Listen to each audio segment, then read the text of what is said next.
Buenos días, hermanos.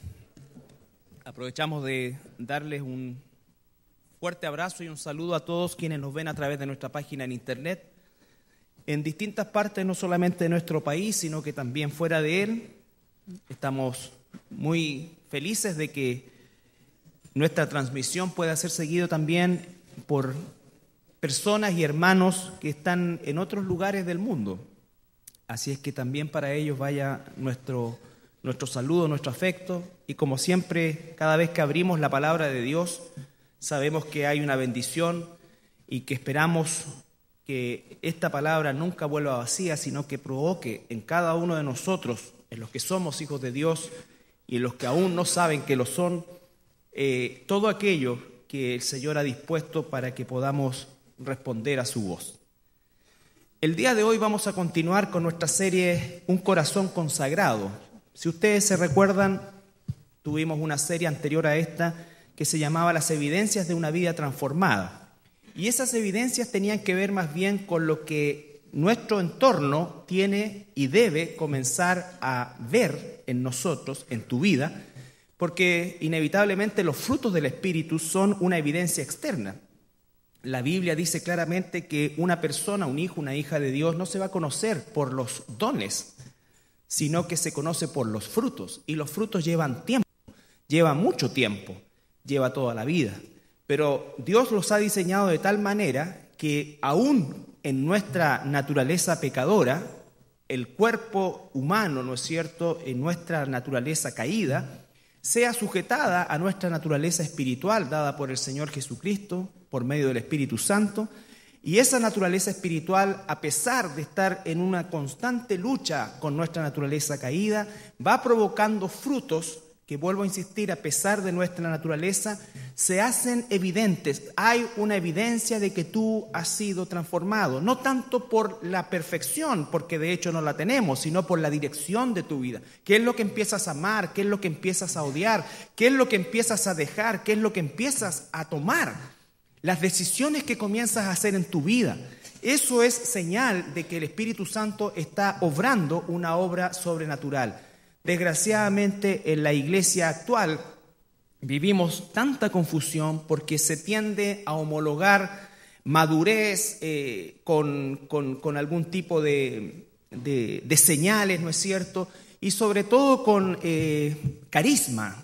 Personas, hombres carismáticos, mujeres también carismáticas, que de alguna manera envuelven a una población evangélica cristiana más bien sumida en la ignorancia bíblica, como llamo yo, el analfabetismo bíblico, que efectivamente se dejan llevar por ese tipo de situaciones. Y la verdad es que cuando uno examina las Escrituras se da cuenta que lejos del carisma ser una herramienta, es algo que va en contra de. Cuando el apóstol Pablo va a los Corintios, él dice: yo no fui con ninguna palabra de sabiduría, yo no fui a impresionarlos con mi persona ni con mi conocimiento. Yo llevé un solo mensaje, y ese mensaje era Cristo y Cristo crucificado. Entonces, eso, hermanos, es tan importante porque si de algo carece nuestra generación cristiana del día de hoy es la falta de discernimiento.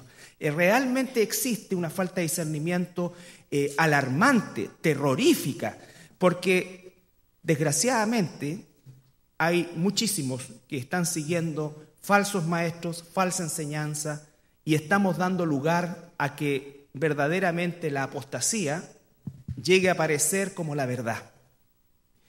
Vamos a tener una serie, un tiempo más relacionado con este concepto de la apostasía, como también y relacionado con todo lo que hemos estudiado a lo largo de parte del año pasado y lo que va de este año. Hemos estudiado aspectos que son fundamentales de la obra del Espíritu en nosotros, y vamos a llegar al punto del discernimiento. El discernimiento, que es la obra espiritual por la cual nosotros probamos los espíritus. Cuando la Biblia dice probar los espíritus, se está refiriendo a ¿qué es lo que trae una persona? ¿Qué clase de espíritu trae? Si trae el Espíritu de Dios, se conformará a la palabra de Dios. Si no trae el Espíritu de Dios, entonces no es el Espíritu de Dios, y eso significa que nosotros tenemos que huir de esa persona, de ese maestro, en fin, de lo que sea. Eso, hermanos, es también una obra fundamental que el Espíritu Santo hace en nosotros. Ahora bien, Hemos estado tratando el tema de la paz. Hoy día es la tercera sesión relacionada con la paz y vimos principalmente lo que significa el concepto de la paz desde el punto de vista de nuestra condición como cristianos, de dónde proviene esa paz, qué es lo que nos quita esa paz y por supuesto dónde se encuentra la batalla espiritual realmente, que fue lo que vimos la semana pasada, que no se encuentra fuera de nosotros, aunque hay factores externos que la incentivan, la agrandan, la achican, en fin, de alguna manera la influyen. Pero la raíz de la batalla espiritual no se encuentra fuera de nosotros, se encuentra dentro de nosotros y es lo que llamamos la batalla por la mente, la batalla por aquello que en definitiva va a determinar nuestras acciones, porque lo que pensamos y de lo que nos convencemos es finalmente lo que hacemos. Tú me puedes decir que estás súper convencido de algo, pero finalmente tus hechos van a tener que amparar esa convicción. Y la convicción cristiana no pasa por un concepto filosófico, sino que pasa por una convicción conductual. Nuestra conducta es transformada por el Espíritu Santo. Por lo tanto, todos estos términos y conceptos que parecen tan sabidos y de alguna manera lógicos, que lo son, ¿no es cierto?, es donde nosotros básicamente encontramos los mayores problemas como cristianos.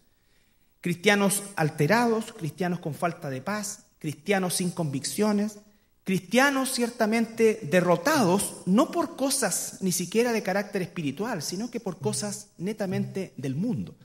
Por lo tanto, cada uno de estos aspectos los hemos ido analizando y tratando de darles una profundidad que por supuesto nunca va a ser completa, y la idea es también que tenga un grado de incentivo para que tú trates tu propia situación personal con esto, porque sin duda alguna cada uno de nosotros va a ver alterada su paz, su equilibrio, con alguna circunstancia o persona que venga a alterarlo. El día de hoy vamos a concluir con un pasaje que es sumamente alentador para el pueblo de Dios y vamos a hacer algo que habitualmente no hago, que es la predicación de una larga porción que por sí sola vamos a hacerlo de carácter expositivo. Y vamos a ir tratando de sacar, amparado por supuesto en la Biblia, las ideas que aquí nos quiere entregar el Señor en su palabra. Y nos vamos a ir al libro de Romanos, capítulo 8, un pasaje, una porción de la Escritura que hemos tratado con mucha profundidad, sobre todo los días miércoles, y que espero en el Señor les sea familiares a cada uno de ustedes. Y los que no, que Dios tenga misericordia de ustedes. Romanos 8:28, la porción hasta el versículo 39, la vamos a leer de corrido y después vamos a detenernos específicamente del versículo 33 en adelante. Esto tiene que ver, recuerde que estamos hablando de la paz de Dios. Y sabemos que a los que aman a Dios, todas las cosas les ayudan a bien. Esto es, a los que conforme a su propósito son llamados. Recuerda, ahí está la predestinación, está toda la elección, todo el proceso que hemos estudiado durante los miércoles. Si estás colgado, puedes verlos el día, los estudios en la web. Porque a los que antes conoció, también los predestinó, para que fuesen hechos conformes a la imagen de su Hijo, para que Él sea el primogénito entre muchos hermanos. Y a los que predestinó, a estos también llamó. Y a los que llamó, a estos también justificó. Y a los que justificó, a estos también glorificó. ¿Qué pues diremos a esto? Si Dios es por nosotros, ¿quién contra nosotros? El que no escatimó ni a su propio Hijo, sino que lo entregó por todos nosotros, ¿cómo no nos dará también con Él todas las cosas? ¿Quién acusará a los escogidos de Dios? Dios es el que justifica. ¿Quién es el que condenará? Cristo es el que murió, más aún, el que también resucitó, el que además está a la diestra de Dios, el que también intercede por nosotros.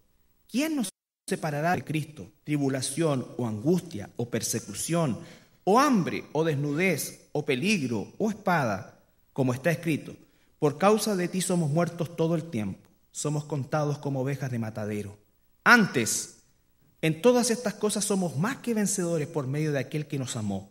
Por lo cual estoy seguro que ni la muerte, ni la vida, ni ángeles, ni principados, ni potestades, ni lo presente, ni lo porvenir, ni lo alto, ni lo profundo, ni ninguna otra cosa creada nos podrá separar del amor de Dios que es en Cristo Jesús, Señor nuestro. Amén. Entonces, una extensa y hermosa porción del libro de Romanos, que es, diríamos nosotros, la piedra angular de la doctrina cristiana, esta carta a los romanos. Aquí se encuentran insertas prácticamente todas las doctrinas cristianas de las cuales nosotros tenemos convicción, pero en este pasaje, que como dije en un comienzo es sumamente alentador, se nos describe cómo es que Dios, la persona del Espíritu Santo y Dios Padre, en esa perfecta Trinidad, ¿no es cierto?, garantizan la estabilidad de un hijo, una hija de Dios. Cuando nosotros analizamos, por ejemplo, qué son las cosas que alteran la paz de un ser humano en términos genéricos, donde nos incluimos nosotros, por cierto, se puede dividir en dos grandes grupos: personas que te quitan la paz o circunstancias. Personas o circunstancias. Ahora bien, cuando estamos hablando de personas, por supuesto, el halo va desde lo familiar, laboral, en fin, y podemos llegar hasta otros halos, ¿no es cierto?, de la sociedad. Y yo quisiera decirte que si te has pasado 2 o 3 halos, en vez de pensar en las personas que te hacen problemas, tienes que empezar a pensar en ti. Porque hay una constante. Todos tienen problemas contigo. ¿No será que tú eres el problema? Entonces, eso es como, se los dejo como tarea. Porque nadie me quiere, todos me odian, quiero comer gusano y toda esta historia es como raro. O sea, lugar donde va, tiene problemas. Persona con que se relaciona, tiene problemas. Eso da como para por lo menos tener un grado de honestidad y decir, parece que yo tengo algo. ¿No es cierto? Pero bien, ese no es el tema. El tema es que dice que tenemos personas y circunstancias. Personas cercanas, personas con las cuales nos relacionamos diariamente, en fin. Personas incluso con las cuales ni siquiera nosotros hemos tenido un contacto, pero por el solo hecho de que esté presente nos causa alteración, y hay personas así que comenzamos a hablar de esta cosa de piel, ¿ya? Entonces a veces decimos, bueno, el Señor me está mostrando algo en esta persona porque yo cuando la veo me siento como, no siempre es así y casi nunca es así. Casi nunca es así, sino que es más bien una situación personal, un prejuicio, lo que no significa que nosotros no debemos examinar la doctrina de las personas, pero estamos hablando que entre personas nosotros nos vamos siempre a estar cuestionando. Y las circunstancias, según lo que muestra la Organización Mundial de la Salud, porque todo esto está relacionado con la temática de la depresión y todos los que analizamos la vez pasada, que en definitiva y de forma genérica significa perder la paz, perder el equilibrio, perder la estabilidad. Y eso obviamente es sinónimo de perder la paz. Dice que lo que altera o quita esa paz comienza por los problemas familiares. Cuando hay un problema familiar, la paz se ve alterada. Después dice los problemas de salud, ya sea de la familia o personales. Tercero, los problemas naturales. Cuarto, los fenómenos de la naturaleza, temor, expectación por terremotos, inundaciones, en fin, lo que sea. También agrega dentro de los conceptos de circunstancias de este tipo las causas amorosas. Y por supuesto que esos 5 aspectos corresponden solamente a grandes troncos que se pueden desmenuzar en muchas ramas que corresponden a la misma raíz. Pero básicamente un ser humano normal, entre comillas, ¿no es cierto?, altera su paz o su paz se ve alterada cuando hay un aspecto familiar que está mal, ya sea, ¿no es cierto?, de relaciones interpersonales, ya sea en de salud, podemos combinar todos, salud, laboral, en fin. Cuando hay un problema de salud, también la paz se ve alterada. Cuando hay problemas laborales, que incluye, por cierto, los problemas económicos, también nuestra paz se ve alterada. ¿Qué es lo que hace el mundo entonces? El mundo va a tratar de tener paz, ¿no es cierto?, tratando de controlar, de manejar estos aspectos externos que son los que le quitan la paz.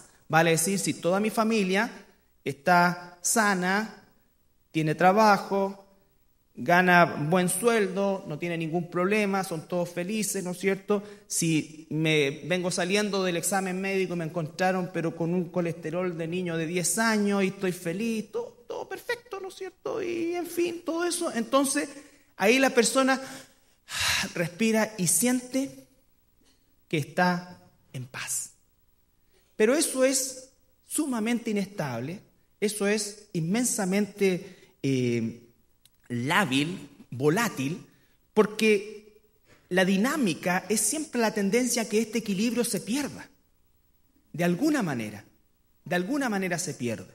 Entonces no podemos nosotros sustentar la paz de Dios en lo externo, ahora ya dirigiéndonos nosotros como cristianos, porque estamos insertos en este mundo. Él dijo, te dejo en el mundo para que no vivas como el mundo. La mejor o la mayor forma en que demostramos que no vivimos como el mundo es cómo es que está consagrado nuestro corazón a Él, cuáles son las evidencias de nuestra transformación, y eso se va a ver exactamente en estos aspectos en los cuales el mundo tiene una respuesta estereotipada. Básicamente la respuesta es falta de paz, desesperación, desolación, ¿no es cierto? Y muchas veces se toman acciones de las cuales, ¿no es cierto?, son muchas veces o algunas veces más perjudiciales que el problema mismo. Pero en definitiva se genera un estado de alteración. Ahora bien, ¿qué es lo que nos está diciendo aquí el Señor a ti y a mí si somos hijos e hijas de Dios? En primer lugar, en el versículo 31, vamos a analizar del 31 en adelante. Lo primero habla acerca de la elección, lo cual ya debiera darte un estado de paz y tranquilidad. No te eligió el presidente, no te eligió un rey del mundo, te eligió el Rey de Reyes y Señor de Señores, porque te lo merecías, no. ¿Cuándo lo hizo? Antes que tú nacieras, antes que naciera el primer ser humano, tú ya estabas en la mente y el corazón de Dios. Por lo tanto, ya tengo un pilar inamovible. Dios me eligió para salvación. Pero continúa el capítulo 8, versículo 31. ¿Qué pues diremos a esto? Si Dios es por nosotros, ¿por qué Dios es por nosotros? Porque me eligió, soy suyo, le pertenezco. Soy oveja de su prado, oveja de su redil. Por lo tanto, empezamos a construir nuestra paz en base a la convicción que Dios nos da por medio de su palabra. Cuando Jesús dijo, mi paz les dejo, mi paz les doy, no es para que nos demos vuelta y nos abracemos la paz del Señor, la paz del Señor. ¿Qué paz del Señor puede dar a alguien que no tiene a Dios? Y dice la paz del Señor. Si no te la da el Señor, no te la puede dar nadie. Pero la gente no piensa. ¿Cómo puedo darte yo paz? Yo puedo mostrarte que vivo en paz. Pero la paz dice la paz del Señor. Él la da. Entonces dice, ¿qué pues diremos a esto? Si Dios es por nosotros, ¿quién contra nosotros? Cuando hablamos, no es cierto de que son personas las que nos alteran. Quizás un familiar, quizás un hijo rebelde, quizás una esposa rebelde, un esposo rebelde, un tío, un abuelo, un padre. Ese es el quién. Se está refiriendo a personas, ¿no es cierto? Si Dios es por nosotros, ¿quién contra nosotros? Tú dices, pero es mi hijo. Sí, pero tú eres un hijo de Dios. Tú tienes que buscar la paz de Dios. El padre pródigo, ¿no es cierto?, cuyo hijo se fue al mundo y es llamado el hijo pródigo, pero también debiera llamarse el padre pródigo. Ese hombre sufrió todo lo que un padre bueno sufre cuando ve a un hijo descarriarse e irse a los caminos de Satanás. Quizás algunos de ustedes, algunos de nosotros no tenemos hijos que están ni en la droga, ni en esto, ni acá, ni son criminales, ni son... Y a nuestros ojos son buenos niños y seguro que lo son. Pero si no están en Cristo, están perdidos. No te conformes con el hecho de que ver que tus hijos les va bien en la universidad, el colegio o donde sea que estén, o que sean respetuosos. Por supuesto que eso es deseable, pero el punto es que si tú no estás orando para que esos jóvenes, niños, se conviertan de verdad al Señor, y ni siquiera estoy diciendo con que vengan a la iglesia. Si no vienen a la iglesia porque no quieren venir, porque ya están en ese nivel de rebeldía, bueno, ese es un tema también ya más preocupante aún. Más preocupante aún. A veces la gente dice, sí, pero es que yo tengo que llevarlo obligado. Mira, hasta que tenga 18 años por lo menos, que venga obligado. Que venga obligado es preferible que no venga. Pero nosotros tenemos que pensar mucho más allá de lo que ven nuestros ojos. Ven nuestros ojos. El clamor por tus hijos, la ansiedad espiritual por tus hijos, es algo que tenemos que derramar en el Señor. Pero ¿sabes qué es lo triste? Que yo veo a lo largo de mis años, como pastor, que son ya 20, que la gran mayoría de los padres cristianos no están tan preocupados de la vida espiritual de sus hijos como de su vida académica, de su vida laboral. Estoy hablando de padres cristianos verdaderos, no estoy hablando de religiosos, estoy hablando de padres que aman al Señor. No hay realmente una prioridad por la salvación de sus hijos. Por supuesto que la salvación no va a depender de lo que ellos hagan o dejen de hacer, pero hay una responsabilidad. Cada vez que presentamos un bebito, les traspasamos la responsabilidad a los padres para que se presenten en el tribunal de Cristo como hijos de Dios y no tengan de qué avergonzarse. Entonces, los que tienen niños pequeños, por favor, en el nombre del Señor, no pierdan la oportunidad, porque esto no nos lo dijeron a nosotros cuando teníamos nuestros niños pequeños. No teníamos la iluminación que hoy día tú puedes tener en la Escritura.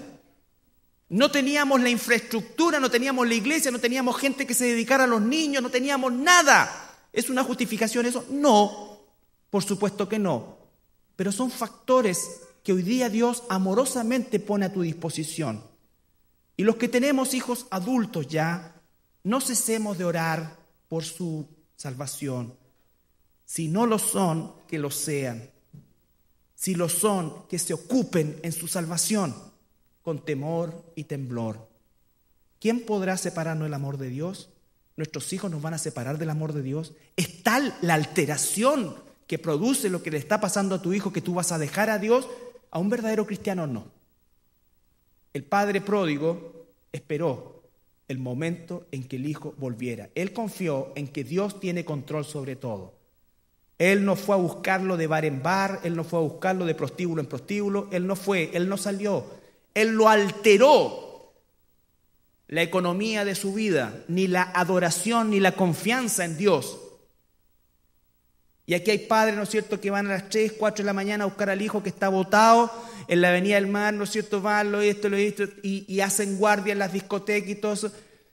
Si tus hijos han elegido eso, déjalos. Déjalos. Si Dios tiene un trabajo con él o con ella, que lo haga.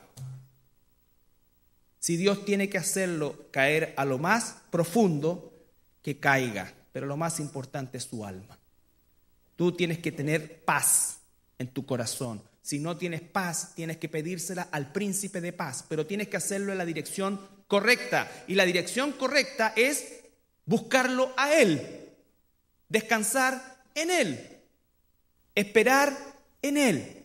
Y la paz de Dios que sobrepasa todo entendimiento dice que guardará tu mente y tu corazón. Es sobrenatural. Es sobrenatural. Y yo sé de lo que estoy hablando, todos somos padres acá, o la gran mayoría. Por lo tanto, esto no es la voz de un cura que no sabe ni de lo que habla, ¿no es cierto?, y de lo que dice, porque no tiene hijos reconocidos por lo menos. Por lo tanto, no se extrañen si yo le echo algunas palabras al sistema católico, lo voy a seguir haciendo. No me estoy burlando de personas, me estoy burlando de un sistema maldito que tiene atada a millones de personas, y me voy a morir haciéndolo. Así que el que se sienta ofendido puede pasar a mi oficina y pondré la otra mejilla.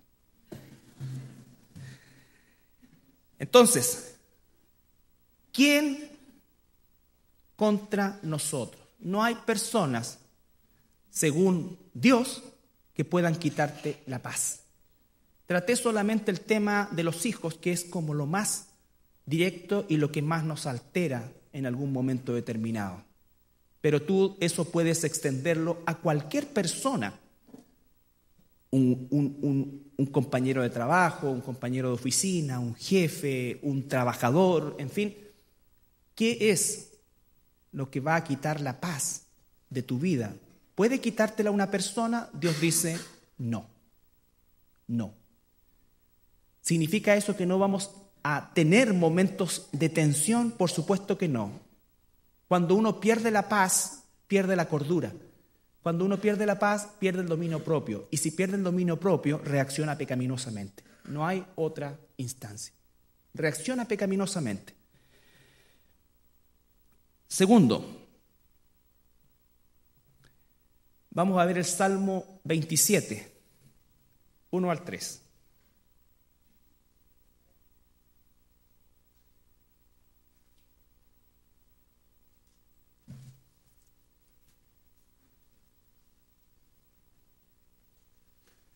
Salmo 27, 1 al 3.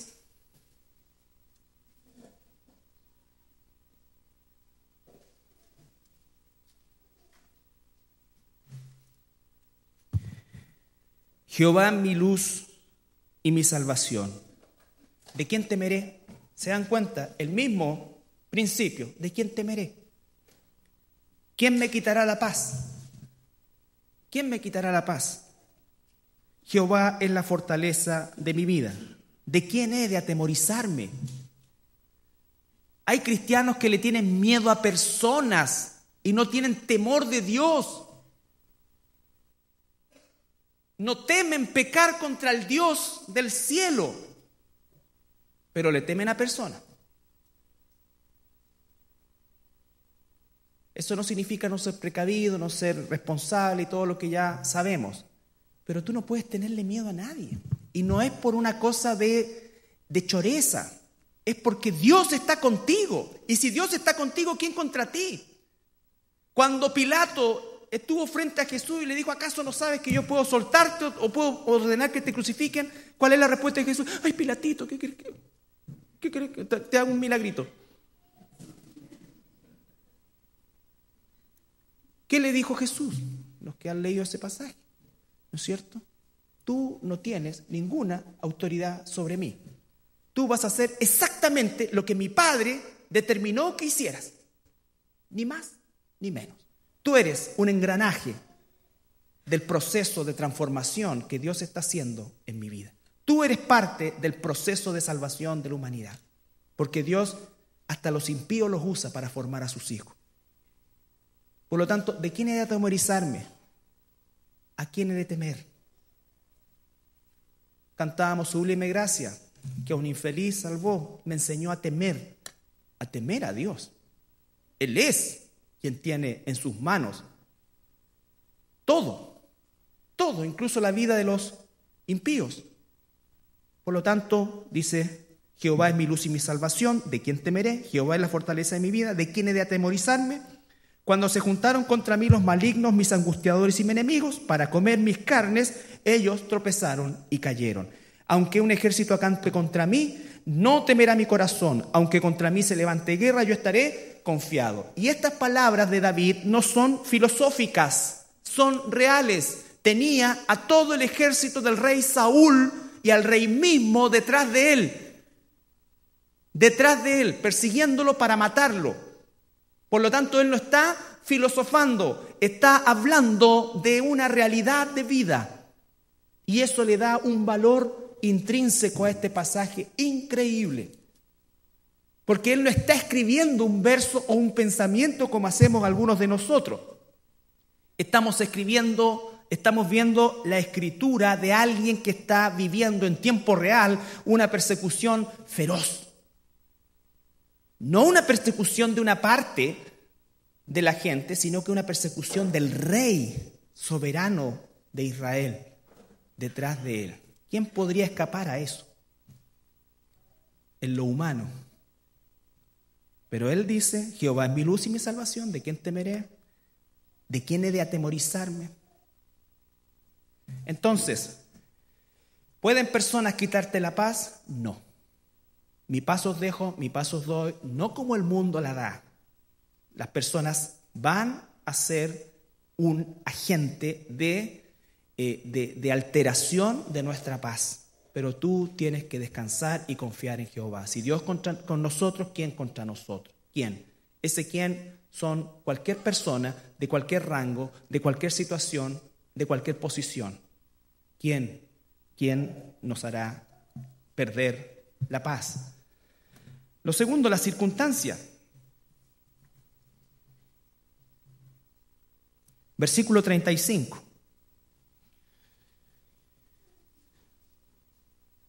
¿Quién nos separará del amor? Perdón, 8:35. Romanos 8:35.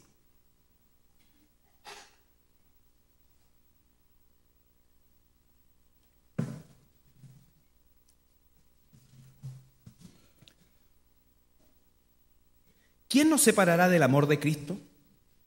¿Tribulación, o angustia, o persecución, o hambre, o desnudez, o peligro, o espada? Ahí están sintetizadas muchas de las más grandes y terribles circunstancias que pueden alterar la paz de un cristiano. Tribulación. Vivimos en una época de tribulación. Hoy día es difícil transitar con libertad en este mundo, en nuestro país. Vemos, ¿no es cierto?, cómo ocurren levantamientos en Venezuela. Cuando uno ve las noticias, parece que estuviera viendo la noticia de cualquier parte del mundo, porque en todas partes del mundo hay este tipo de alteración, este tipo de alteración social. La esperanza para los venezolanos es que haya un nuevo presidente y Venezuela salga adelante. Tristemente, lo más probable es que quizás haya un veranito de San Juan, como se dice, si es que cambia de gobierno, pero después se vuelve exactamente a lo mismo. No en la misma intensidad, no en la misma forma, pero básicamente la corrupción va a seguir estando involucrado en todos los gobiernos, no solamente el de Venezuela, el nuestro, el de Argentina, el que sea, algunos más que otros. ¿Podrá venir nuestra esperanza de eso? No. Dice, ¿de dónde vendrá mi socorro? Alza la cabeza. ¿Por qué alza la cabeza? Porque en la horizontal no ve a nadie capaz de proporcionar, ¿no es cierto?, ese socorro. Y tú como hijo o hija de Dios, dice, mi socorro viene de Jehová. Aún en esta circunstancia terrible, aún cuando tengo una persona, ¿no es cierto?, o personas que están alterando mi paz, que están provocando, ¿no es cierto?, que en definitiva yo peque contra Dios en primer lugar y contra personas. La alteración de la paz no siempre es una situación de que te puncetean por hacer algo laboral o lo que sea. La alteración de la paz puede ser una tentación permanente. Ya, pues vamos, si es un ratito, mira, entra nomás y te quedáis sentado, no hacéis nada más. Vamos, a lo mejor también eso altera tu paz porque tú empiezas a pensar, voy, no voy. Entonces, todo aquello que nos quita el justo equilibrio que Dios nos da en nosotros, ¿no es cierto?, es una alteración de la paz. Dice, ¿no es cierto?, que los proverbios hablan mucho de personas perversas que llevan y atraen al mal, seductoramente, por supuesto, a ingenuos. Y hay cristianos que son ingenuos. Uno debe ser santo, pero no ingenuo. Manso, pero no menso, como dice el Chao. Entonces, las circunstancias. Una circunstancia que también la vimos, ¿no es cierto? Quiero que solamente como ejemplo, el Salmo 46, 1 al 3. Salmo 46, 1 al 3.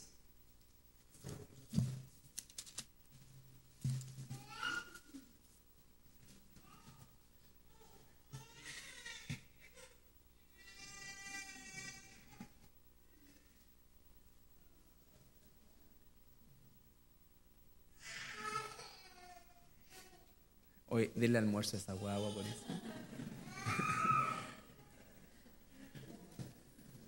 Pobrecito. Ya. Salmo 46, 1 al 3. Dios, escucha, Dios es nuestro amparo y fortaleza. Dios es nuestro amparo y fortaleza. Nuestro pronto auxilio en las tribulaciones. Por tanto, no temeremos aunque la tierra sea removida y se traspasen los montes al corazón del mar, aunque bramen y se turben sus aguas y tiemblen los montes a causa de su braveza. Bueno, está haciendo ahí un énfasis principalmente en todos estos fenómenos de la naturaleza, climático, ¿no es cierto?, que vienen de repente, pero pensamos nosotros que Dios no tiene control sobre eso. El Choa no tiene control sobre eso, pero Dios sí. ¿Ya? Entonces, nosotros tenemos que confiar en Él y nuestra paz, por supuesto que nuestros receptores naturales, puestos también por Dios, ¿no es cierto?, reaccionan. Cuando yo quiero decir paz, no significa, uy, mira el tsunami. Lo que estoy diciendo es que no tomamos decisiones viscerales aún en momentos difíciles, extremos. Tenemos la capacidad de poder, ¿no es cierto?, obrar conforme a la voluntad de Dios y no apartarnos de su ley, aún en momentos difíciles, complicados, donde debiese brillar mucho más aún nuestra unión a la palabra de Dios. El Salmo 40, 1 al 4.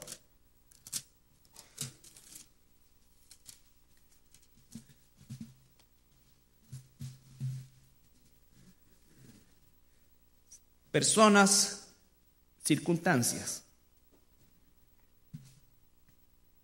Salmo 40, 1 al 3. Pacientemente esperé a Jehová. Todas estas son palabras y frases sinónimas.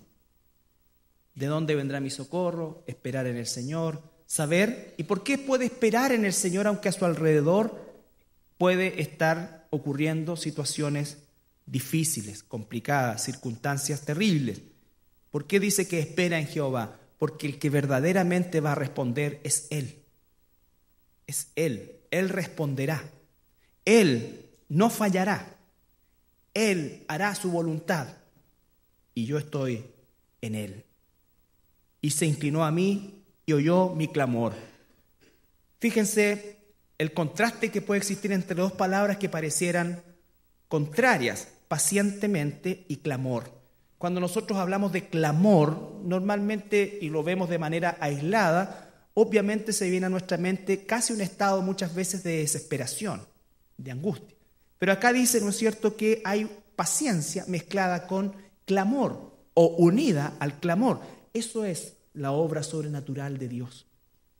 Hay un clamor en paz, hay un clamor en confianza, hay un clamor en convicción, hay un clamor en certeza.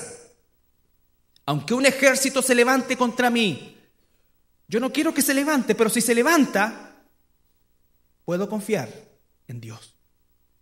Puedo confiar en Dios. De eso se trata. Y nuestra paz no se ve alterada. Nuestra paz no se ve alterada.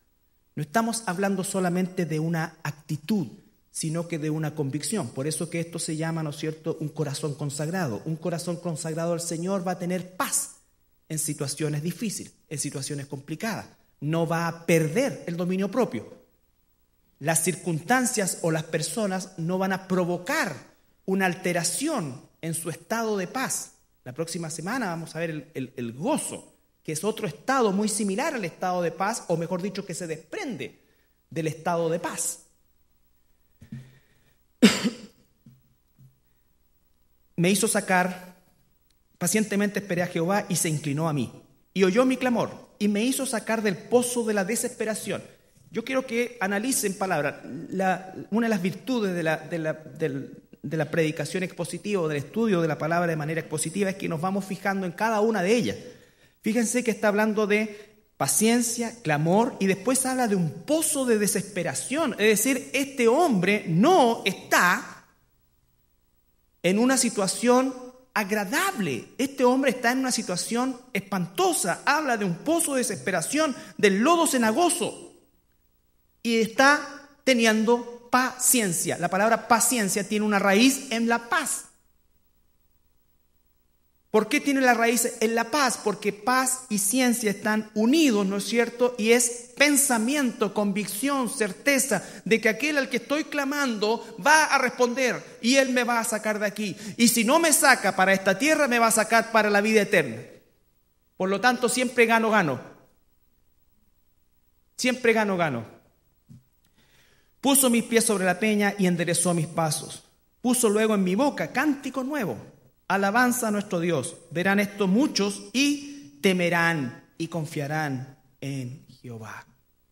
Ese es el sentido de un corazón consagrado. Poder inspirar a otros que también confíen en Jehová. Las evidencias de una vida transformada, que fue la primera parte que vimos de esta serie de estudios, tiene relación con un entorno que puede ser cristiano o no cristiano. Cuando hablamos de un corazón consagrado, es la transmisión de un cristiano a otro cristiano, que le muestra, porque yo no le puedo mostrar mi confianza en Dios a alguien que no tiene a Dios. Esa persona primero tiene que nacer de nuevo.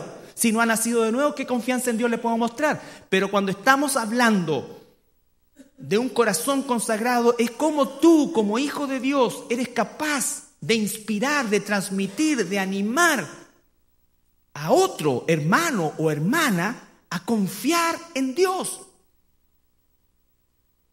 Hay más cristianos que no confían en Dios que quienes confían en Dios. ¿Y cómo es que eso es verdad? Basta ver las decisiones que toman. Basta ver las decisiones que toman. Basta ver las cosas que los alteran. Basta ver las cosas que los entristecen. Basta ver las cosas que los alegran. ¿En quién te ha puesto tu confianza? Ese es el punto. Si mi confianza no está puesta en Dios, entonces mi paz va a ser exactamente como la paz del mundo. Pero Jesús dijo, yo te voy a dejar una paz que el mundo no conoce. Abandona la otra y abraza esta paz. Aunque un ejército acampe contra mí, ¿no es cierto? Pacientemente esperé en el Señor. Él me sacó del pozo cenagoso. Pozo de la desesperación, del lodo cenagoso, y no solamente me sacó, sino que el versículo 3 es maravilloso porque dice, puso luego en mi boca cántico nuevo. Los que han leído Job, ¿cómo es el final del libro? Lleno de gozo. Pero tienes prácticamente el 80 o más % del libro de descripción de calamidades que le pasan a Job. Pero él dice después que es cambiado. ¿Quién lo cambia, Job? Porque nosotros diríamos, claro, me trajiste otro hijo, pero me mataste al otro. ¿Qué es lo que hace que Job tenga un corazón lleno de gozo, a pesar de todo lo que vivió? Su confianza en Dios. Porque él dice, yo te conocía de lejito, pero ahora sé que tú eres verdad. Y por lo tanto yo mismo me voy a aborrecer para exaltarte a ti. Termina con expresiones de gozo de un hombre que pasó lo indecible. Humanamente de manera injusta. Pero pasó lo que muy probablemente, si juntamos a todos los que estamos acá, más los que andan allá afuera, todos, ninguno ha pasado. O por lo menos en la frecuencia y magnitud que vivió Job. ¿Ya? Entonces, porque se calcula que más o menos Job estuvo menos de un año en esa condición, y en menos de un año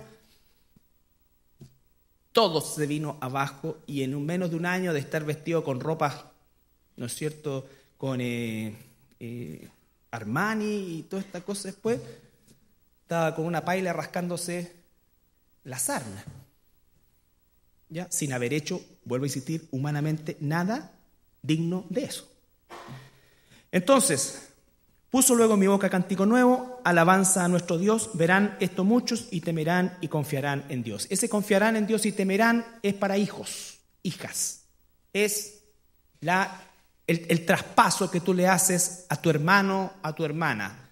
¿En qué consiste la madurez? La madurez consiste justamente en que hemos aprendido a tener más de la paz de Dios en cada una de nuestras situaciones, en que el dominio propio es mayor que la excitación natural que nos producen las cosas que nos quitan esa paz. Y eso los hermanos y las hermanas, sobre todo nuevitos, van viendo en ti y van buscando. Todos de alguna manera tenemos que ser discipuladores. Tú, porque no estés en el ministerio discipulado, el ministerio discipulado es un ministerio para poder de alguna manera ordenar las cosas, ¿no es cierto? Y poder establecer una información general de manera equilibrada, que hay que hacerlo. Porque la Biblia dice, ¿no es cierto?, que el que es bebito espiritual necesita un tipo de dieta, ¿no es cierto? Y eso es lo que cumplimos conforme a la palabra de Dios. A las personas nuevitas las introducimos en una dieta, ¿no es cierto?, especial para su condición. Pero el factor de discipulador es una responsabilidad de todos nosotros.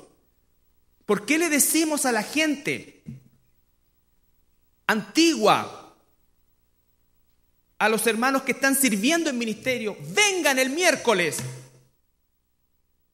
Porque la gente nueva te tiene que ver, porque eso es signo de madurez. Es que yo no voy por las personas. No, si no vais por las personas, vais por Dios, pero como vais por Dios, vaya a venir por las personas. Y si me responde así, te voy a sacar del ministerio. Estoy excluyendo en esta cosa lo que significa, ¿no es cierto?, el hecho de lo que tienes que aprender, de lo que tienes que alinearte, de lo que tienes que pensar. Porque no puedo tener un líder de ministerio que crea que nosotros elegimos a Dios. Y se lo quiero decir bien claramente. ¿Y dónde es que recibe esa instrucción? ¿Dónde es que recibe esa dirección? En el estudio del día miércoles, en los tiempos que pasamos juntos. Entonces, cuando a alguien le dicen, oye, tienes que dejar el ministerio. Pero pucha, me encantan los niños. ¿Tú crees que estás ahí porque te encantan los niños? ¿Qué le estás transmitiendo?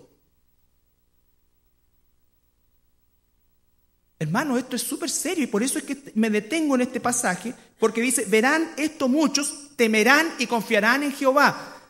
Un inconverso no va a confiar en Jehová hasta que sea salvo, hasta que el Señor, por una obra sobrenatural, saque el velo de su incredulidad y le dé la luz de la salvación.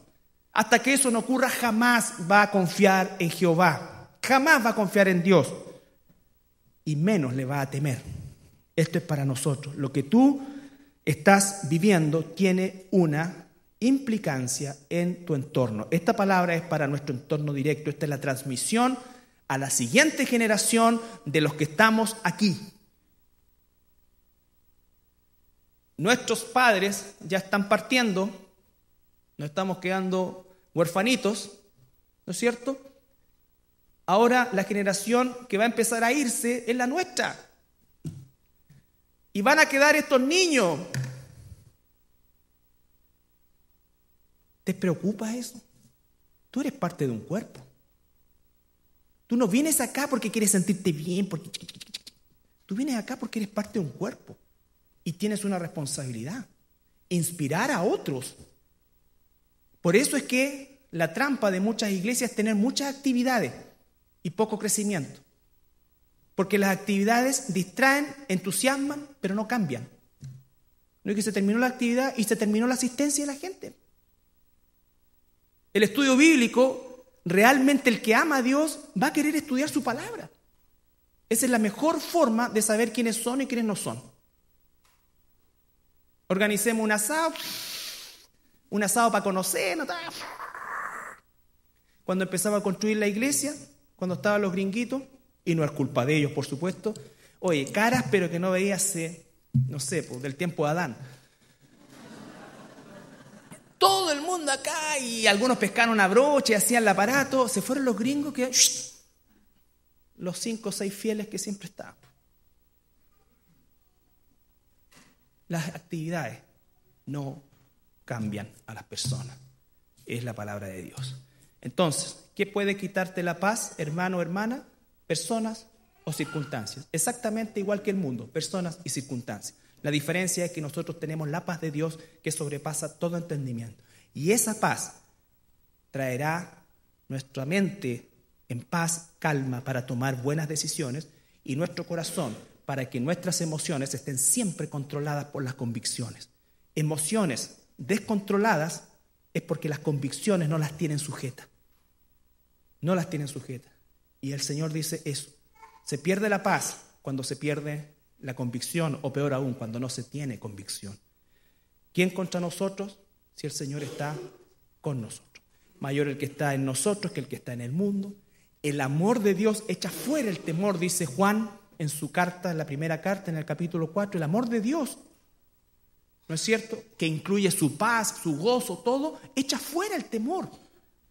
El cristiano camina confiado, no desprevenido, confiado, porque el cristiano está en una batalla y siempre está alerta, pero está confiado. Está confiado. Entonces, solo para terminar, volvemos al pasaje de Romanos 8.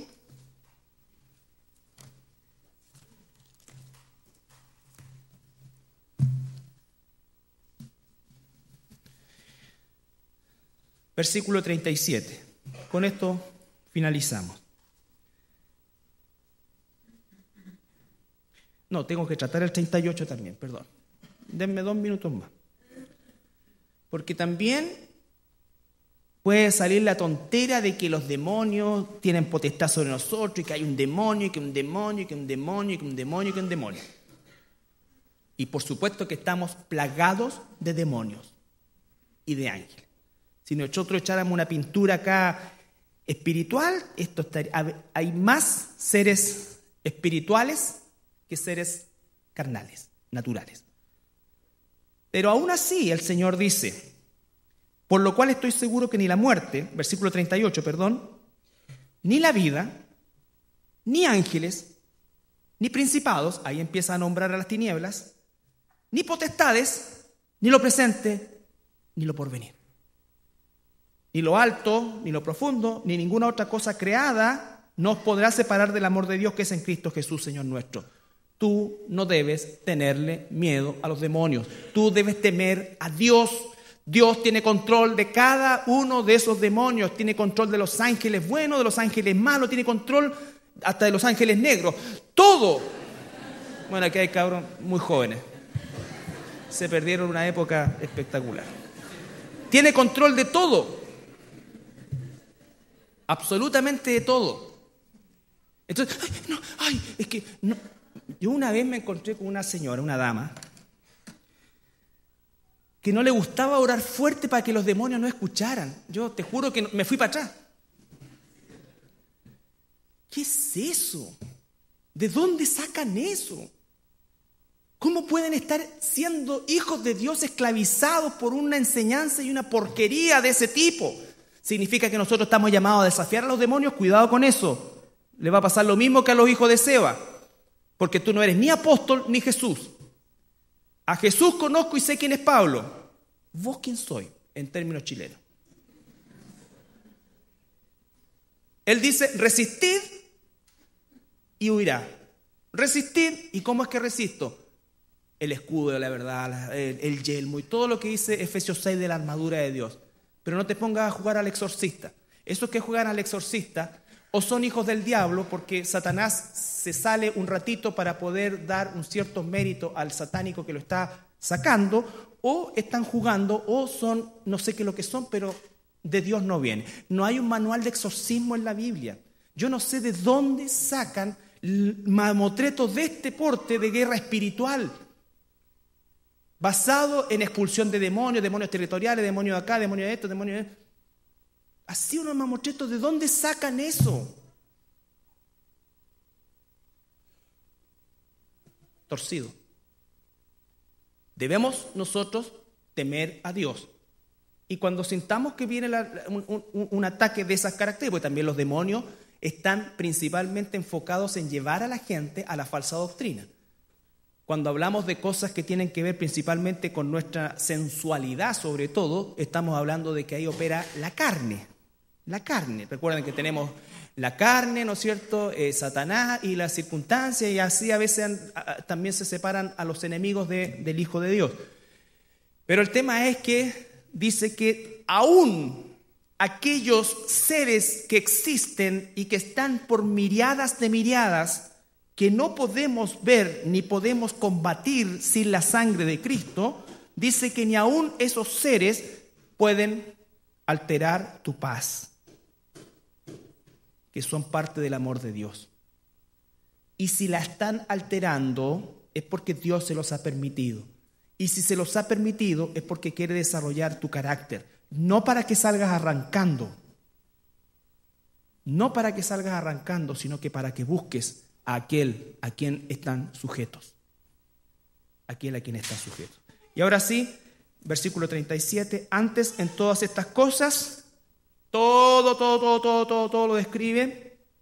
Lo que describe, dice que somos más que vencedores. Parece una redundancia, ¿no es cierto? Más que vencedores. Bastaría con vencedores, pero somos más que vencedores. ¿Qué es algo más que vencedor? Es algo que el Espíritu Santo inspira al apóstol Pablo, que es como un éxtasis que él tiene, ¿no es cierto? Más que vencedores por medio, y aquí está, por medio de aquel que nos amó, el Señor Jesucristo. Entonces, hermanos, la paz de Dios, que sobrepasa todo entendimiento, es algo que Dios nos ha dado, que es parte de su equipamiento como hijos e hijas de Dios y que no puede ser alterada por nada ni nadie. Nada ni nadie. Y que estamos en las manos de un Dios cuyo mayor interés es la transformación de nuestro carácter en semejanza al primogénito de toda la nueva creación que es el Señor Jesucristo, el cuerpo glorificado, ¿no es cierto? Y todo lo que recibiremos cuando el Señor venga por nosotros. Y el propósito más grande de Dios es ese. Por lo tanto, Él permitirá que en tu vida y en mi vida ocurran situaciones que alteren nuestra paz, pero ya sabemos cómo enfrentarlas, ya sabemos cuál es el propósito y ya sabemos que si Dios con nosotros, ¿quién contra nosotros? No hay nada creado por Dios que pueda, en definitiva, apartarte ni de Él ni de su paz. ¿Nos ponemos de pie para orar?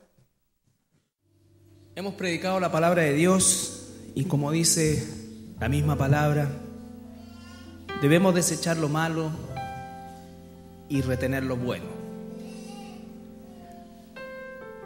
Sin embargo, también la palabra de Dios tiene el poder de tocar el corazón de aquellos que son ovejas de Dios y que aún no lo saben.